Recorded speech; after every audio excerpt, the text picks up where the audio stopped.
Olá pessoal, mais um Falando de Negócio. Hoje a gente está trazendo aqui uma convidada super especial. Vou ler o currículo dela, estava discutindo com ela agora há pouco. Rosinara Barreto, advogada, roraimense. Olha, uma das poucas roraimenses entrevistadas aqui no nosso Falando de Negócio. Coordenador do curso do Centro Universitário Estácio, do curso de Direito. Diretor da Escola Superior da Advocacia. Auditora de Recursos Humanos da Folha de Pagamento do Governo do Estado, lá na SEGAD.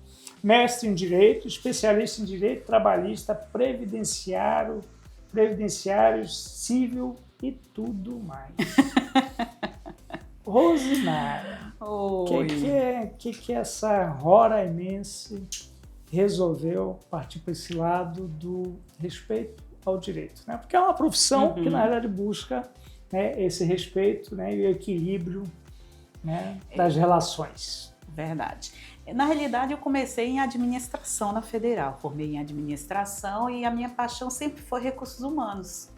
Então, eu já ministrava cursos pelo IEL, de rotinas administrativas de RH, e sentia a falta do direito, dentro de gestão de pessoas. E aí, busquei, já era professora de matemática, então imagina, aí a gente já era professora de matemática, já atuava no direito público, nas instituições públicas, e o direito me encantou, o direito me chamou, vamos dizer assim.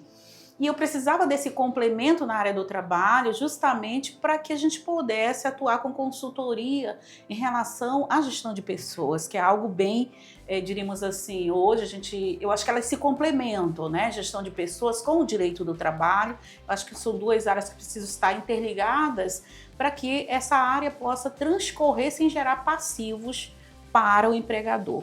E isso fez com que eu já sou apaixonada pela minha área, que eu digo que é principal, que é ser professora, e isso me encantou, como eu já era professora também da disciplina de tecnólogo de recursos humanos.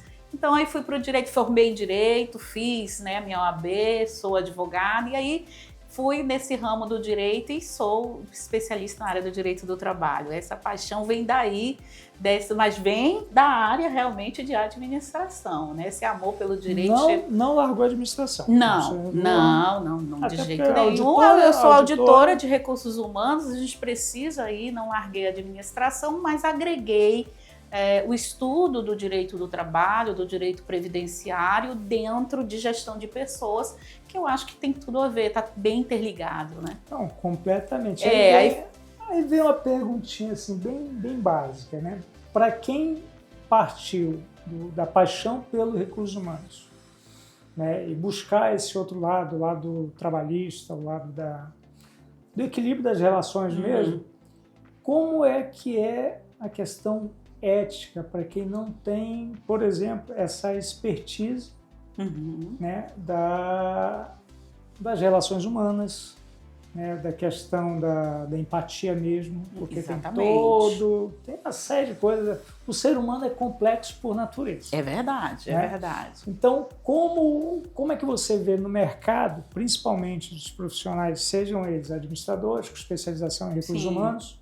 ou os advogados que estão chegando ao mercado, pegando sua carteirinha da OAB, como é que você vê o comportamento profissional dessas áreas independentes, E ao mesmo tempo, quantas pessoas, um percentual aí de profissionais que estão no mercado, que tiveram a preocupação que você teve em buscar essa complementariedade para atender melhor o mercado? Eu acho que hoje ainda não temos essa conscientização plena, Tanto que eu não parei por aí, eu fui buscar um mestrado em Direito, que você tem ali um estudo um pouco mais aprofundado com relação realmente à busca desse direito, mas um direito mais humanista.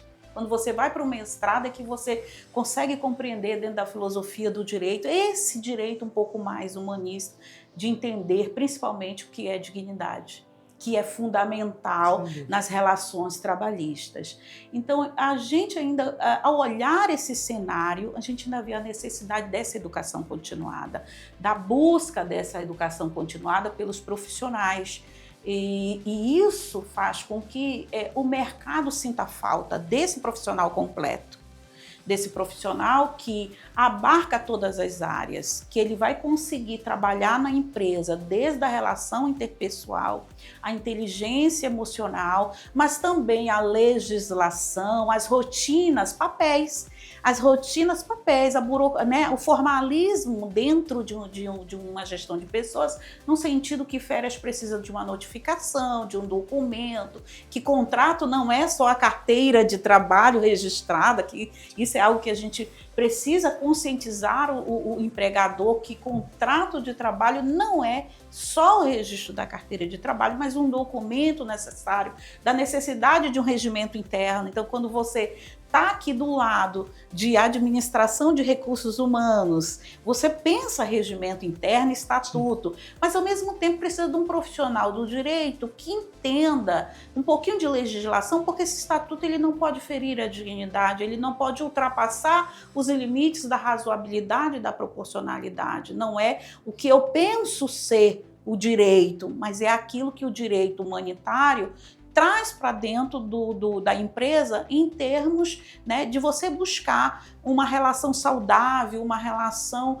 né, que não venha comprometer nem comprometer o outro, mas ao mesmo tempo trazer para a empresa esse equilíbrio necessário em termos conflitos. A gente sabe que sempre existirão, faz parte da gestão, mas esses conflitos devem existir para o crescimento e não para a discriminação, o preconceito, né, dentro das instituições. Você acredita que o que falta para a gente equilibrar melhor essa relação empregado e empregador? Pelos dois lados. Pelos dois lados. Que a gente tem o lado do direito, mas a gente tem os nossos deveres. Também. Né? Seja como empregador, sim, seja como empregado. Exatamente. Mas no final, parece que tudo que foi uma lua de mel, aquela busca do emprego lá atrás, aquele primeiro contato que você diz, eu trabalho sábado, domingo, feriado, dia santo, para mim não precisa ter folga. Aí passou os 90 dias, aí você revela lá uma pessoa diferente e no final vem um desgaste na relação entre empregado e empregador. O que falta? E aí não é Roraima, é Brasil. Todo. O que falta para que a gente tenha um maior amadurecimento tanto do empregado, né, da nossa mão de obra, né, quanto do empregador, né, que tem a obrigação ali de manter, né, toda a legislação sendo cumprida da melhor maneira possível? Eu digo o seguinte, hoje, acho que eu não diria assim, não é que falta, nós temos, mas que eles não procuram, é a capacitação, o treinamento. Nós temos. Então, nós temos no mercado hoje o melhor em termos de capacitação, o melhor em termos de treinamento, o melhor em termos de motivacional, de imersão, nós temos. Mas falta ao empregado a conscientização da necessidade de buscar essa complementação. E falta no empregador a consciência que a empresa dele só vai melhorar nesse sentido, só vai ter ele precisa se capacitar, sim, como também o empregado precisa se capacitar, precisa procurar o treinamento, imersões, essa educação a quem ser empresário não quer dizer que eu tenho todos os conhecimentos de todas as áreas. Quer dizer que eu sou um empreendedor que quero, na garra, quero crescer, quero ter sucesso. Mas esse sucesso só na garra não vai. Então, eu acho que a gente tem muita capacitação, o mercado tem muito a ofertar, mas a gente ainda não conseguiu, e eu digo a gente, né, as empresas visualizar o quão isso é importante para a empresa, o quão isso faz diferença dentro da empresa, né? E a gente vê hoje já o mercado buscando palestra de assédio moral, assédio sexual, mas a bem verdade é que em razão das novas instruções normativas reguladoras, né? Ou seja, exatamente, a instrução vem, e agora o PCMCO está obrigando, o novo LTCAT, você tem um programa programa novo em razão aí do SST, que é a Segurança e Saúde do Trabalhador, mas, na verdade, esse deveria ser um planejamento preliminar quando eu penso em empresa, penso em ser empresário, penso em criar a minha empresa. Como eu vou fazer com que essa minha empresa realmente seja saudável? Como eu vou fazer que esse meu empregado viva em lua de mel? Para ele viver em lua de mel, ele precisa o tempo todo estar motivado. Não tem como. Ele tem que estar o tempo todo motivado. Então, quando essa chama estiver apagando, é igual casamento, né? É igual casamento. A chama do amor vai apagando, tu tem que fazer alguma coisa para esse amor diferente. Diferente, isso mesmo, né? Uma flor diferente, um presente diferente, um jantar diferente. E ele é tudo. Veja, é pensar o todo. Parece incrível, mas a gente também não visualiza o pensar em todo. É a capacitação, é esse evento institucional, é um Natal, é um Dia das Mães, é o aniversário. E se ele não tiver uma consultoria, que esse é outro problema, e eu vou te chamar de gargalo, que as empresas não observam e não sentem a necessidade. Às vezes eu fico assim, angustiada, não sei se você sente o mesmo, eu me sinto angustiada. Falei, como que eles não percebem que eles precisam dessa consultoria e dizer, olha, se eu fosse vocês, eu fazia esse planejamento, eu procurava promover isso, esse modelo de palestra, esse modelo de vamos dizer assim, de entretenimento, de jogos internos na empresa, que faz com que as pessoas se conheçam, que se interliguem, que sintam falta um do outro, que queiram trabalhar em equipe. Olha, a coisa mais difícil é trabalhar em equipe. E eu aprendo, não é no dia a dia, trabalhando, fulano faz um trabalho com ciclano, não é isso. Parecem, né? São com outras técnicas que a gente precisa ir lá em cima. Exatamente. Aí às vezes eu me sinto assim, parece que eu tô presa. Eu falei, meu Deus, como a gente faz? E eu tenho certeza que você, que já está nessa luta há muitos anos, 30 anos nessa luta, né? Vejo que crescemos muito. Não tenho dúvida, evoluímos, crescemos, mas ainda tem um longo caminho, né? Mas aí eu vou te perguntar, Rosnara, a pergunta do milhão. Como é que o meu colaborador vai acreditar em algo que eu não acredito? Aí, pronto. Essa é a pergunta do milhão. Porque o que a gente vê muito, verdade, né? Abriu uma capacitação.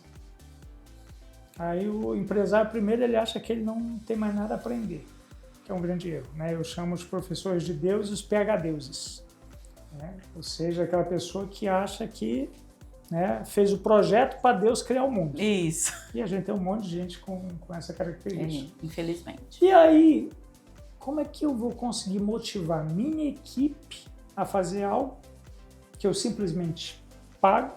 E aí eu sou muito sincero, eu acredito que aí não seja investimento. Não. Eu considero uma pura despesa, é mais um treinamento. Uhum. E às vezes o próprio empresário verbaliza isso, né?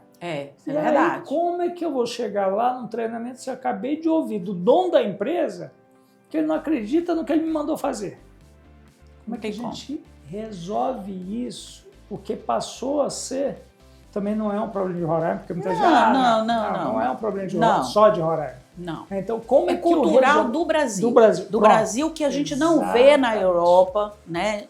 No Ocidente, muito pelo contrário, a gente vê empresas tirando, levam para viagens, inclusive, né? Os seus empregados para passar 2, 3 dias ali num momento totalmente separado, voltado realmente a várias técnicas, né, de gestão no sentido... Há um momento que ele se sinta em alto astral fora da empresa. Fora da empresa, exatamente. Porque dentro da empresa, tem aquele negócio, vamos fazer um treinamento dentro da empresa.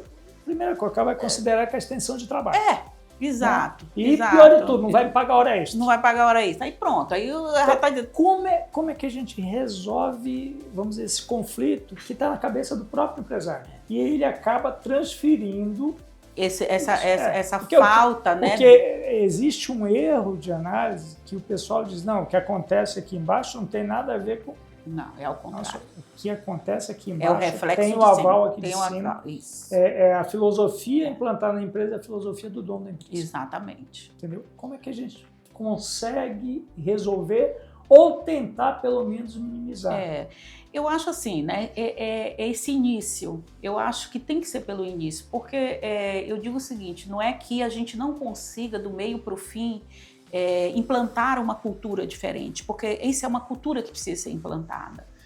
Mas eu entendo que a gente precisa, ali naquele primeiro momento, dessas novas empresas que estão sendo fomentadas, esse o momento de trazer esse empreendedor, né, para o momento dele, para que ele compreenda o que realmente é uma empresa, para que ele compreenda que aquele negócio, para ele ser sustentável, e é essa a grande questão, para ele ser sustentável, né, precisa que ele tenha uma cultura completamente diferente, para ser realmente esse empreendedor que muitas das vezes as pessoas compreendem um conceito muito raso e não é verdade, né? Então esse conceito de empreendedor, que às vezes a gente vê as pessoas falarem, chega a dar tristeza, porque é um conceito que as pessoas têm muito raso e não é isso. Eu vejo que tem que ser no início. Eu vejo que essas pessoas, a gente teria que ter um projeto de política pública, que aquele que quer abrir uma empresa tem que sentar um pouquinho no banco da cadeira. Espera ainda. Você quer abrir uma... Não é só chegar e criar um CNPJ. Está muito burocrático. É só um formalismo. Isso não é uma empresa. Ter um CNPJ. Eu acho que esse era um momento que a gente poderia criar um projeto, né? E aí a gente já está lançando um projeto, né? Criar um projeto voltado ali junto com a junta comercial, com o Sebrae, com a negócios, né? E somar forças. Quero abrir um CNPJ, pera ainda. Então vamos para cá, vamos conversar esse negócio, vamos falar de negócio, vamos passar um tempo juntos para que essa pessoa possa se alimentar de uma cultura que vai fazer a diferença na empresa dele em termos e realmente... na vida dele. E na vida dele em termos realmente de buscar essa sustentabilidade ao longo do tempo. Os números mostram muitas empresas abertas, que você não tem atividade, muitas empresas fechando, que não conseguiram se sustentar no mercado. E eu entendo que não é só a ausência de clientes, não é isso. Porque se fosse só isso, né, a gente resolveria. Isso seria fácil de resolver. É gestão mesmo, gestão em sentido amplo. Então, acho que esse é um dos maiores desafios que nós precisamos ter. Mas são desafios que a gente pode implementar. Eu acho que a gente tem que pensar realmente em criar uma empresa desde o primeiro momento de CNPJ, mas criar uma empresa no sentido pleno de acompanhamento, de consultoria, de mudança de cultura desse empreendedor que quer efetivamente, de planejamento. Hoje, não sei se você sente falta, mas eu sinto, as pessoas não querem mais planejar. Né? Objetivo, missão, visão, objetivo específico, questões noteadoras, justificativa. É técnica do erro e do acerto. Deu certo, vamos no... Vai pagando o almoço com a janta de ontem. Isso, exatamente. Não querem fazer pesquisa de mercado, analisar o mercado, uma análise de mercado efetivo. Então... E você colocou um negócio interessante, você sabe disso, é um dado que... Eu acho que nós somos campeões, né? Mas é o primeiro lugar que eu acho que o Brasil não deveria estar nesse primeiro lugar, que nós somos o campeão do empreendedorismo por necessidade. Né? E nós estamos bem abaixo do empreendedorismo consciente, que é justamente esse que vem a partir de políticas públicas que faz com que o empresário entenda o que é ser empresário. Exatamente. Porque realmente se prostituiu essa questão do empreendedor. Exato. Então todo mundo pode fazer o que acha que pode. Eu acho uma fala muito perigosa. É verdade. Né? Hoje me preocupa muito, Weber, a MEI. Sim. Me preocupa muito, porque a MEI não precisa de auxílio de ninguém para criar uma MEI. Sim.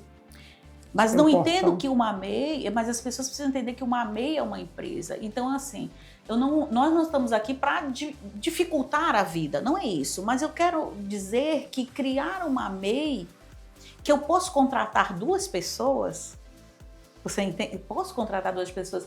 Veja, é uma empresa. que o sonho dessa pessoa não é MEI a vida inteira, concorda? Concordo. Ela está começando, é o primeiro emprego, diríamos. O embrião. O embrião dela, ela disse, vou começar assim. Agora, como que ela vai crescer se quando ela já... Se não está preparada? Então, assim, esse gerenciamento de negócio dessas MEIs, né, que nós não temos um plano efetivo, existe, óbvio, ali instituições como o Sebrae que dão um apoio, a gente vê isso, busca ali, mas a gente não verifica, porque assim, como ele cria sozinho, fica até difícil você saber, né, onde eles estão. Não é verdade? Porque eles vão lá na internet, recebe o alvará automático. De endereço.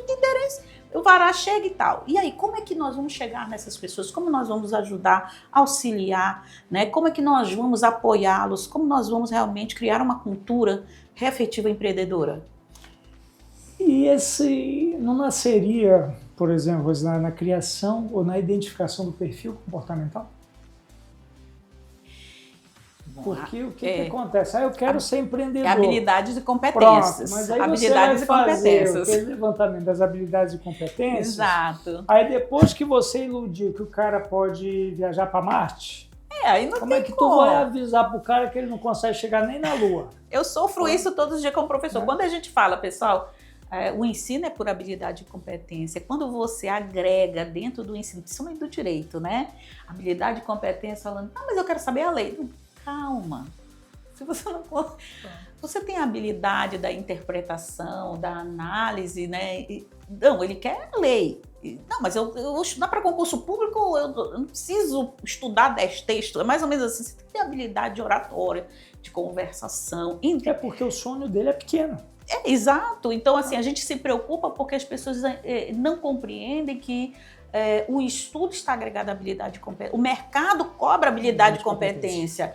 Esse conteudismo, que é o conteúdo, a disciplina por conteúdo, ela nada mais é do que um requisito apenas para que você conquiste suas habilidades. Eu tenho que pegar isso e agregar a outras técnicas para você chegar a ter habilidade e competência. Eu acho que é isso também que falta com relação a esse que quer ser um empresário, a esse que quer ser realmente um empreendedor.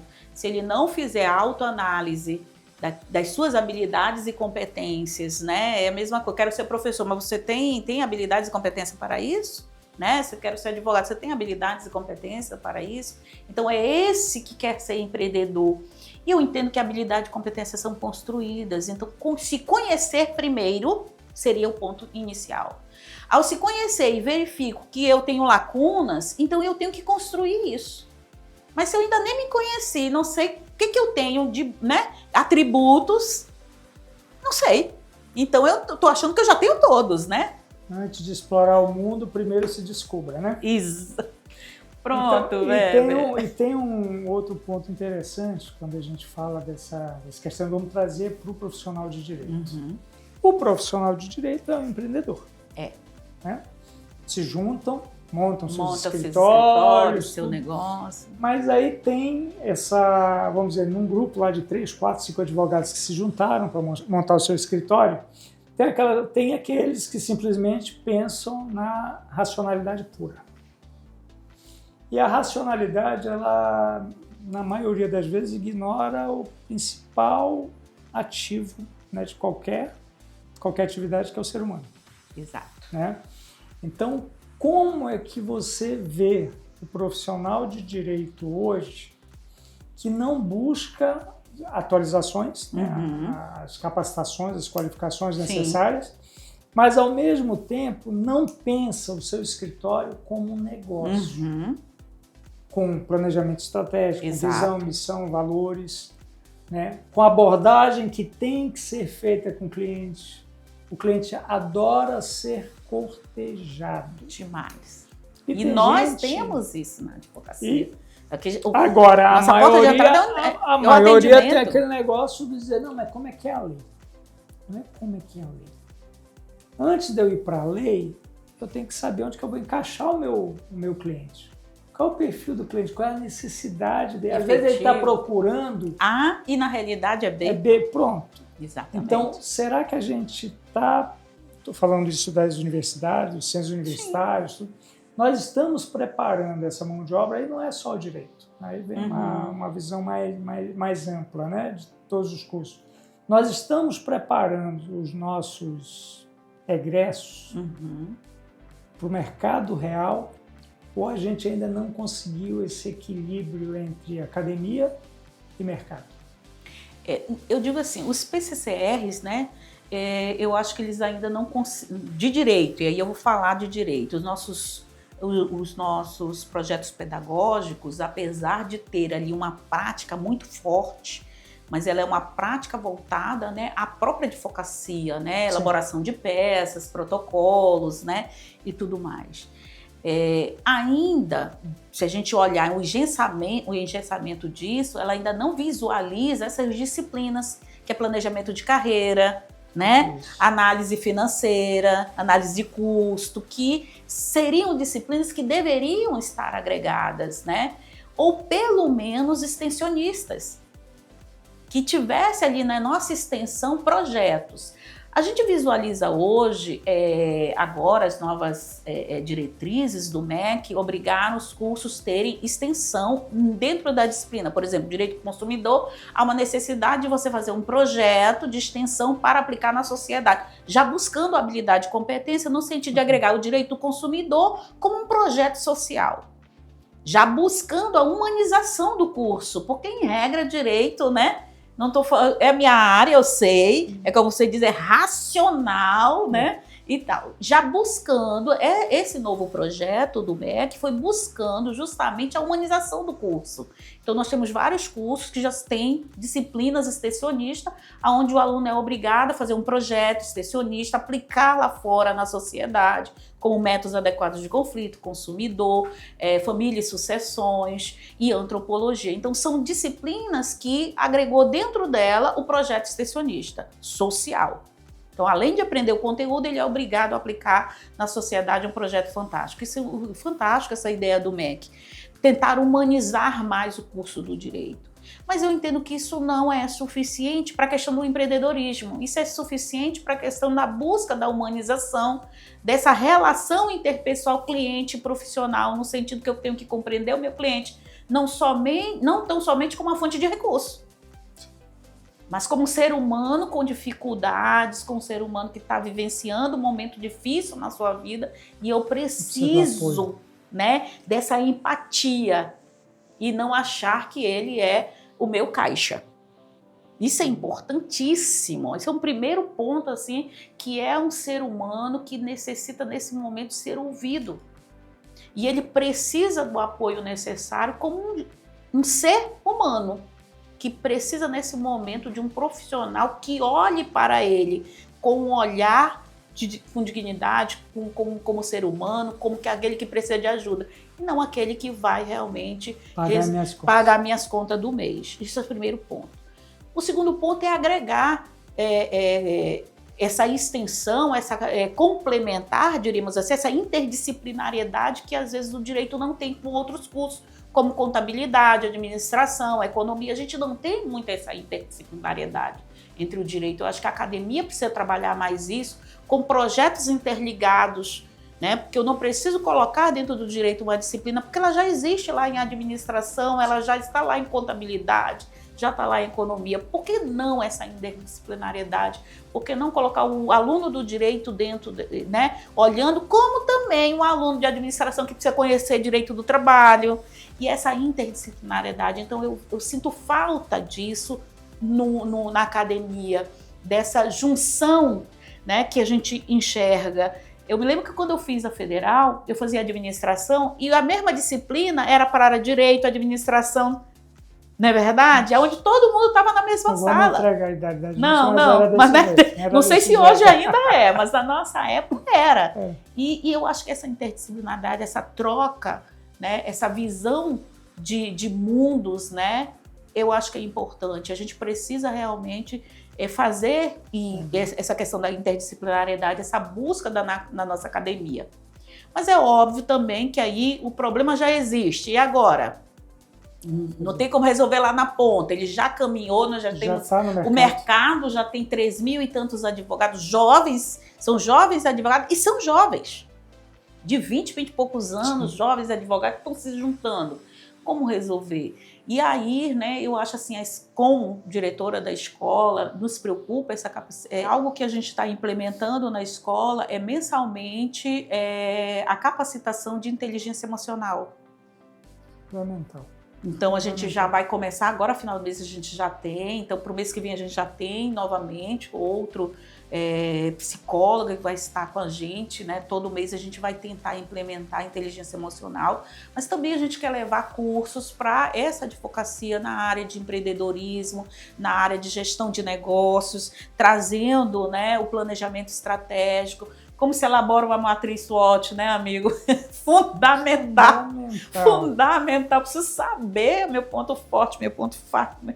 Então, assim, é algo que eu fico, né? E a gente não sabe como isso é fundamental. E não usa. Não usa. Tá não disponível. Está disponível. E as pessoas não usam. Não utilizam. Então, assim, esses cursos junto à escola, eu acho que a gente precisa, né, buscar, né, essa questão do atendimento, da excelência, do atendimento, das técnicas de atendimento. Sim. Porque existe técnica de atendimento, então, oratória, parece incrível, mas como que eu atendo? Qual é o meu tom de voz em atender? Exatamente. E eu um acho negócio tão básico, tão básico que as pessoas não estão dando a devida importância.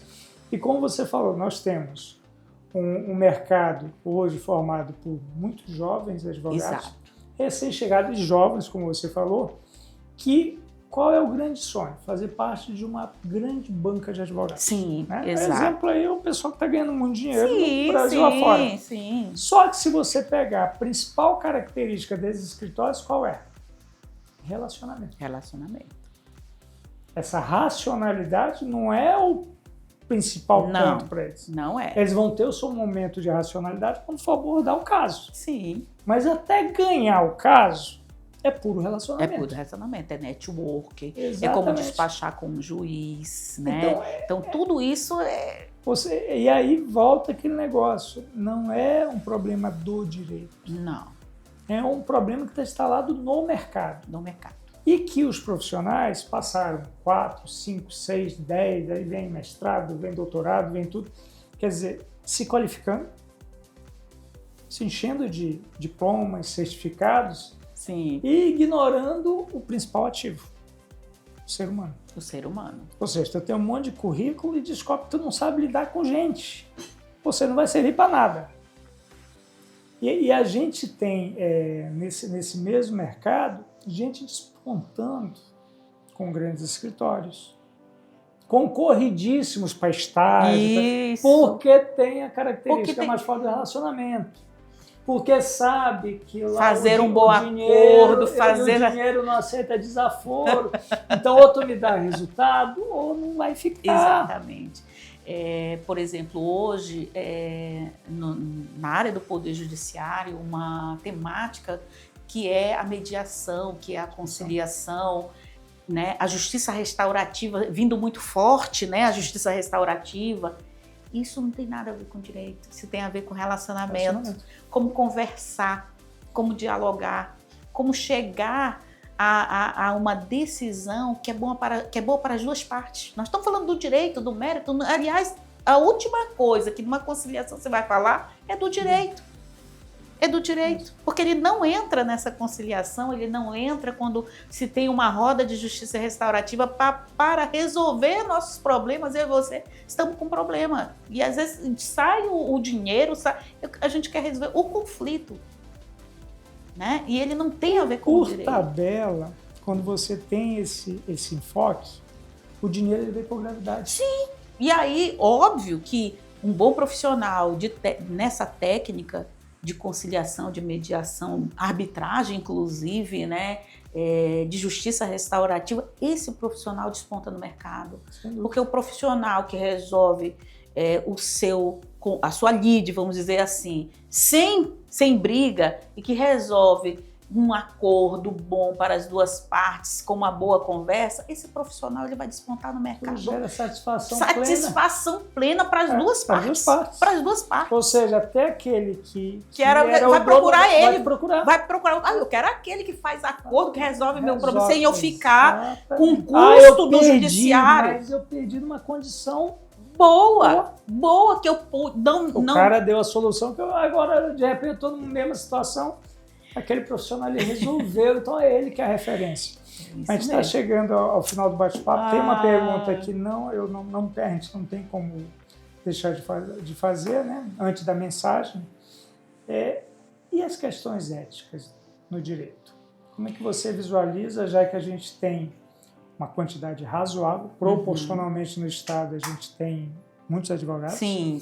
Né? E querendo ou não, quanto maior a quantidade, maior o risco de prostituição. É verdade. Estou falando da prostituição pelo lado dos honorários. Ou até de diminuição de honorários, né? E você acaba pondo uma carreira, uma classe em risco. É verdade, né? É verdade. Como é que você visualiza isso hoje em Roraima?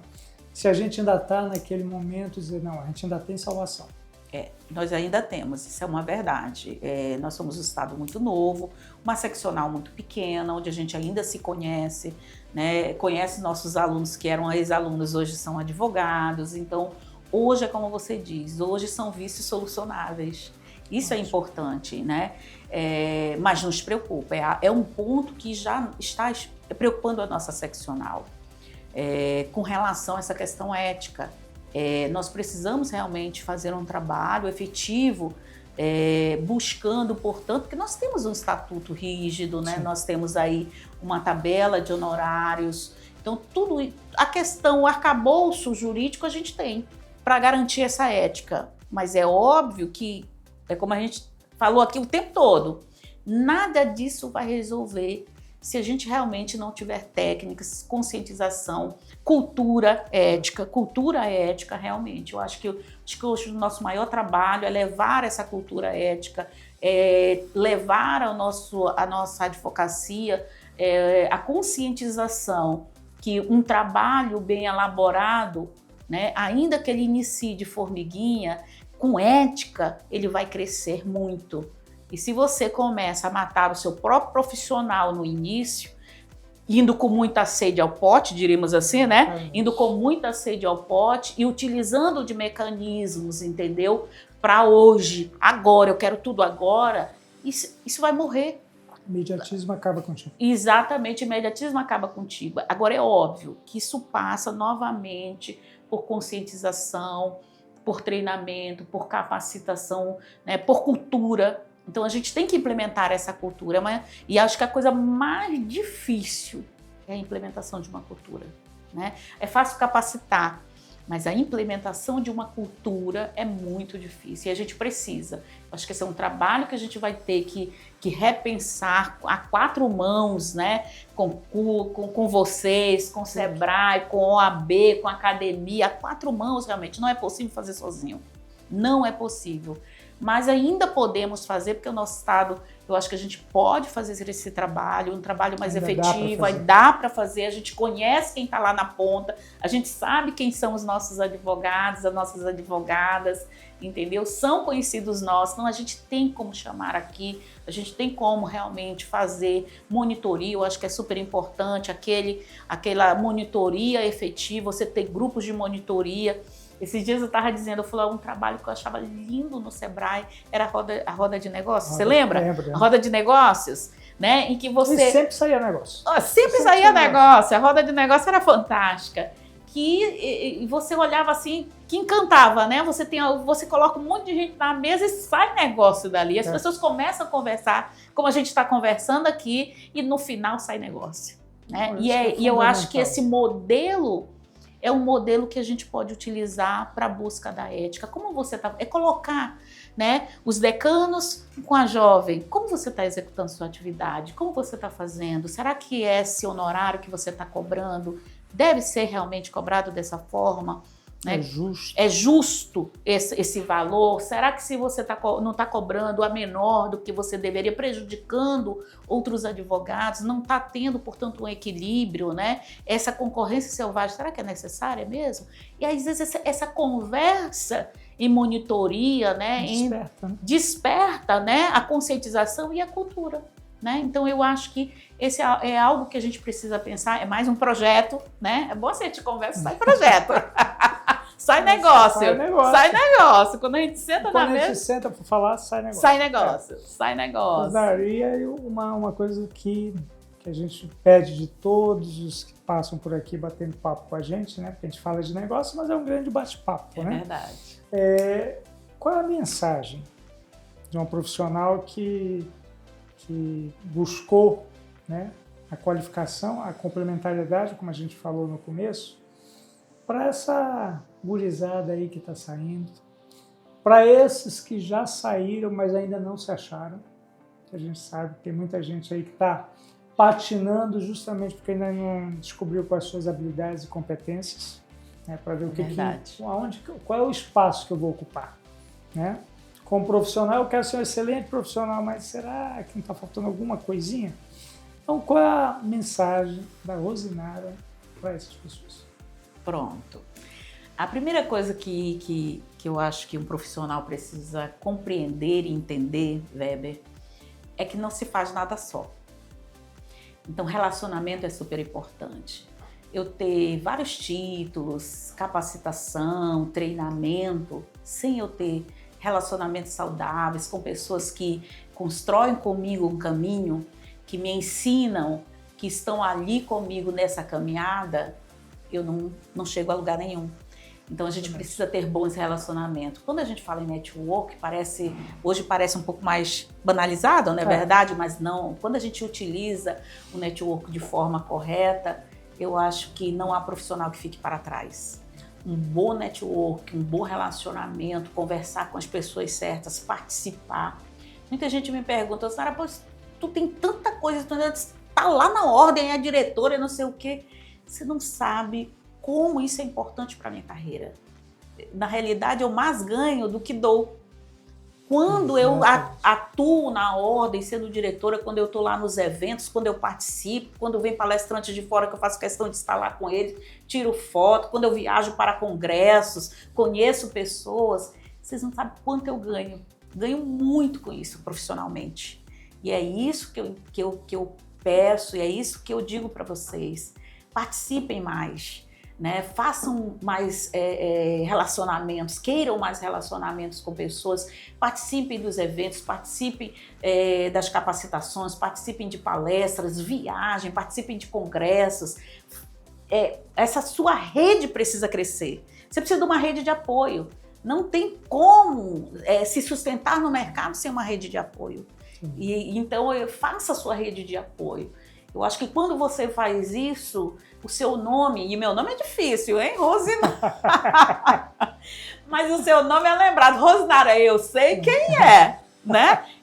Eu sei quem é. Eu fico super feliz quando eu recebo uma ligação de um cliente e o cliente diz, doutora Rosinara, fulano me indicou a senhora.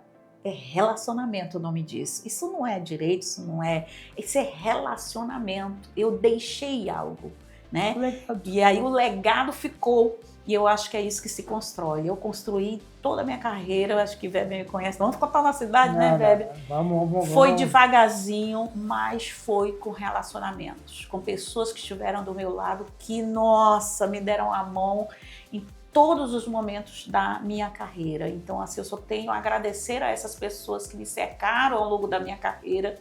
E eu pude dizer, e ainda preciso de pessoas, não é, né? Hoje eu ainda preciso de pessoas e isso é super importante. Então faça bons relacionamentos, esteja próximo, procure, que você vai entender que a carreira se forma a partir de uma rede de apoio sustentável.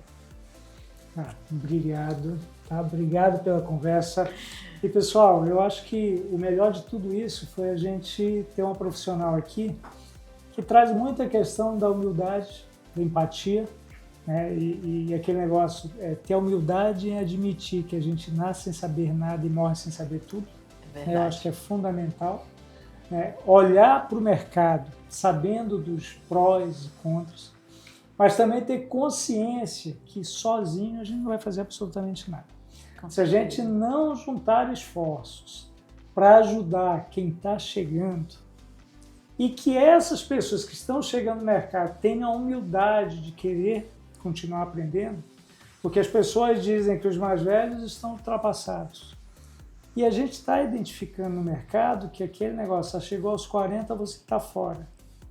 Nós estamos vendo um reaproveitamento da mão de obra de quarentões, cinquentões, sessentões. É verdade. Porque a nossa molecada esqueceu do relacionamento. É verdade. Porque foi criada no olho na tela e não o olho no olho. O olho no olho é o que vai te garantir o sucesso. Isso aqui, pessoal, é muito legal, uma ferramenta maravilhosa, mas quando te tira o foco, que o foco do profissional tem que ser foco em gente. Se você for um profissional que tem o foco nas pessoas, você vai ser referência, você vai ser indicado, reindicado, você vai estar no mercado em lugar de destaque. Então não tem mistério. Aprenda a lidar com gente, todo dia. Tá? Seja na faculdade, seja fora dela, seja no seu escritório, porque ele é o teu cliente de ontem, de hoje vai ser o teu cliente de amanhã.